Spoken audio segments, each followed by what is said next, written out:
Hello, everybody, and welcome to another edition of Poland Daily Travel. With me in the studio is Nicholas Richardson. No relation. No relation. And I'm Will Richardson, of course, your host. And we have Patrick Patterson in St. Michael's Square in Kiev. Patrick, can you hear me? I can. Yeah, good. So you had an extraordinary, well, not so extraordinary occurrence, but because it's been too regular over the last year and or even 15 months. You're living in downtown Kiev now, right? I am. Yeah.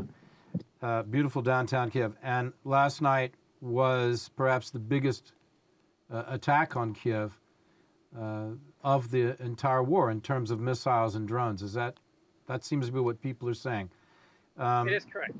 You were texting me in the middle of the night. I was woken up by these pinging noises and your excellent commentary on what was going on. Could you put us in the picture what you went through, what the citizens of Kiev went through last night, please? Yeah, certainly. So quite used to the air alarm going off, and for some reason last night, I did not wake to the air alarm. So that's pretty uncommon for me. And I woke up to a distant explosion, not uncommon. My routine is I get up, I walk to the balcony, and which overlooks the entire city of Kiev, and immediately looked out and saw so much air defense red tracers going up into the air. I'm used to seeing those red tracers, but I'm not used to seeing the amount that I saw last night, and from so many different directions, which was also unique. The sky was lit up. I mean, it was so bright you could see buildings that you normally couldn't see because of the darkness of the night sky. And what was different about this morning was the frequency of the explosions. In the past, I've had missiles hit close to the flat where it's shaking the floor, and maybe you hear some air defense going off in the distance. But last night was probably the single most terrifying experience I've had since I've been in Ukraine, and I've been in direct artillery fire from Russian tanks. What was so scary about this compared to your episode where the tank was firing at you near Kherson? What was much more frightening about this compared to that incident and other barrages? Well, certainly. I've been in enough buildings in Ukraine over the last year to see what a missile does to it. And I know that if a missile hits where I'm at, which is the top floor, which is not the best floor to be on, the odds of me surviving are very slim. An artillery attack, like, it's a very different shell than a missile. And so as I'm scrambling, looking for my passport and my wallet, and trying to find my trousers, the explosions were so close and so loud